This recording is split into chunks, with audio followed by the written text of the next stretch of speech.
Hello everyone, welcome back to my new video. Thumbnail আর title দেখে তো বুঝতে পেরেই গেছো কিসের ভিডিও। তো অনেক দিন ধরে অনেক কিছু জিনিস কিনছিলাম মিশো থেকে, তো ভাবলাম একসাথে নেওয়ার পরই তারপরে সবটা শেয়ার করব। সবটা এখনো হাতে পাইনি, তাই ভাবলাম যে কটা জিনিস হাতে পেয়েছি সেই কটা জিনিসেরই ভিডিওটা করে ফেলি। পার্ট টু নয় এরপর দেবো। তো সবার ফার্স্ট আমি এখানে নিয়ে নিয়েছিলাম এই মিনি ব্যাংকটা, মানে এটা অনেক দিন ধরে খুব ট্রেন্ডিংয়ে ছিল, ভেবেছিলাম নেবো নেবো, বাট আমার নেওয়াই হচ্ছিল না। তো এবার নিয়েই ফেললাম। তো জানি না এটাকে কতটা কি ফুলফিল করতে পারবো, বাট নিয়ে ফেলেছি কিন্তু আমি। তো এই হলো মিনি ব্যাংক। তো তোমরা যারা এইসব প্রোডাক্টের লিঙ্ক চাইছো অবশ্যই কমেন্ট করো, লিঙ্ক আমি প্রোভাইড করে দেবো লিঙ্ক। জিনিসটা বেশ ভালো আর টেকসই, আর আমি এটাকে এইভাবে ডেকোরেশন করে রেখেছি। তো কেমন লাগলো অবশ্যই জানিও। আর চলে আসি নেক্সট যেটা, সেটা হলো আমি এখানে দুটো ছোট ছোট ফ্লাওয়ার উইথ বাস যেগুলো হয় সেগুলো নিয়েছি। বেশ ভালো ছিল দেখতে, আর দেখতে আমার ভীষণ ভালো লেগেছিলো, তাই আমি পারচেস করে ফেলেছিলাম। আর বাসের ডিজাইনটাও খুব একটু অন্যরকম, সাইজটাও বেশ ভালো, একদম ছোটও না একদম বড় না, মিডিয়াম সাইজের ছিল। তো কোয়ালিটি হিসাবে নো ডাউট খুব ভালো ছিল। তো এটাকে আমি এইভাবে ডেকোরেশন করেছি। তো তোমাদের কেমন লাগছে অবশ্যই কিন্তু জানাতে ভুলো না। নেক্সট নিয়েছিলাম এখানে আরও একটা জিনিস। প্রত্যেকটা কার্ডবোর্ড অলরেডি আমি সব খুলে চেক করে ফেলেছিলাম, বাট তবুও জানি খোলার সময় ভুলে গেছিলাম কোনটাতে কী ছিল। তো এটাতে আমি একটা অর্গানাইজার নিয়েছিলাম।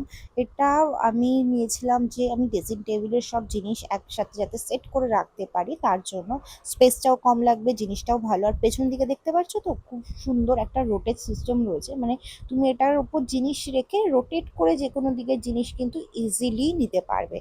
তো আমি এখানটা সমস্তটা রেখে তোমাদের একবার ভালো করে দেখিয়ে দিচ্ছি যে আমি এটাকে ঠিক কীভাবে ইউজ করেছি। তোমরা এটাকে মশলাদানি হিসাবেও ব্যবহার করতে পারো, বাথরুম অর্গানাইজার হিসাবেও ব্যবহার করতে পারো, বাট আমি এরকমভাবে নিজের ড্রেসিং টেবিলের ওপর ডেকোরেশনটা করেছি।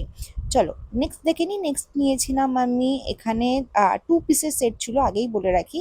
আমি নিয়েছিলাম এখানে সুন্দর দেখে রোজ প্যাটার্নের পিলো কভার।